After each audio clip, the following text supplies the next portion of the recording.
The Winter Olympics, being held this year in Sochi, Russia, are only a few weeks away. Recently, 2 deadly terror bombings took the lives of over 30 Russians, and it raised fears that Olympians and spectators could be in harm's way during the upcoming games. One lawmaker who is worried Sochi might turn into another debacle like Benghazi is New York Congressman Michael Grimm, co-chair of the House Russian Caucus. He joins me live.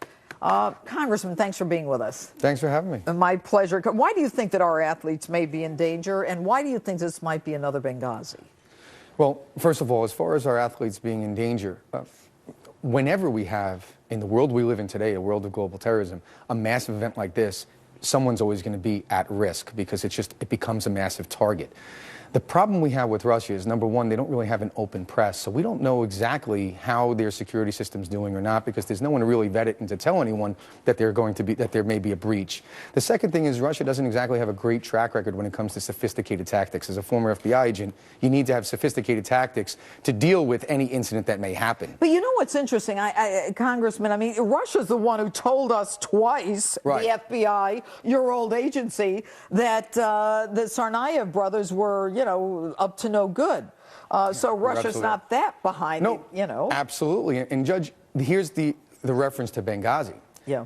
In my opinion, it's harder now for the United States to say to Russia, let us coordinate and cooperate with you to increase security, when they can turn around and look at us and say, you can't even keep your own ambassadors safe in your own consulate. So and you're not honest about it to your own American people. You swept it under the rug. So that's where, when we lose credibility like that, that's a big problem for the United States. So what to do now, Congressman? I mean, on the one hand, you've got Americans over there and spectators over there, and on the other hand, you're saying, are you worried that the Russians aren't going to tell us things? Or when you say they don't have a free press, what do you mean?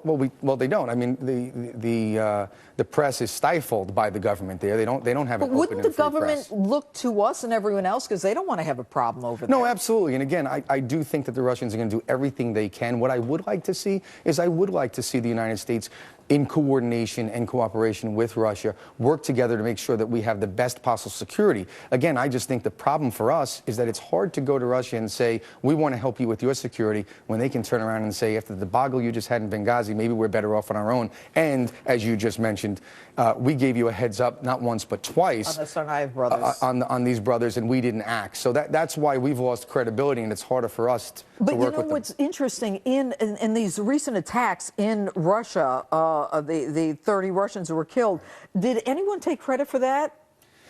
My understanding is no one is actually taking credit, but we believe it goes back to Chechens that have ties to terrorists.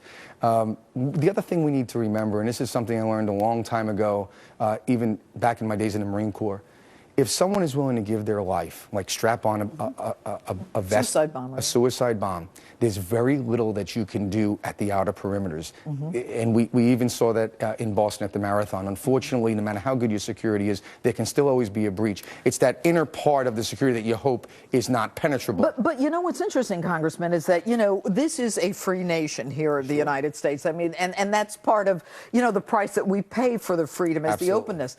In Russia, it's going to be very different. I mean, I can't imagine people just going to kind of dance into the Olympics. No, in fact, it's going to be quite the opposite. They've already made it perfectly clear. If you're attending these shows in any way, if you're going to be coming to a game as a spectator, you're going to have a long time to get there, and you're going to go through a maze of security. You're going to be showing your passport, showing ID, and there is going to be several stages of security before screening, I'm absolutely, sure. Yeah. Absolutely. So I actually feel pretty confident that Russia will do a good job. Again, I would feel even better if we were coordinating and cooperating, and part of that security. We could be. How do you know that we're not, Congressman? Well, I hope that we are. Unfortunately, I also think that under this administration, our relationship with Russia has been as strained as it's been since the Cold War. So, because of our lack of foreign policy or a policy of appeasement, they don't respect us, quite frankly. I'll just be honest. I don't think that they have the respect for the United States that they should have, and that's our own fault because of the failed policies of this administration. Well, I was reading something the other day where, the whole world has less respect for us, and so the president has come into office. But hopefully we'll be able to change that. I mean, hope springs eternal, doesn't it, Congressman? I think it does, and, and there's also prayers. Never forget that we can still have God's blessing. All right. Congressman Michael Grimm, thanks for being with us this evening. Thank you. All right, and coming up, what if the lights went out across the entire country? Sounds like a nightmare, but could it happen? The terror threat facing the United States power grid is next.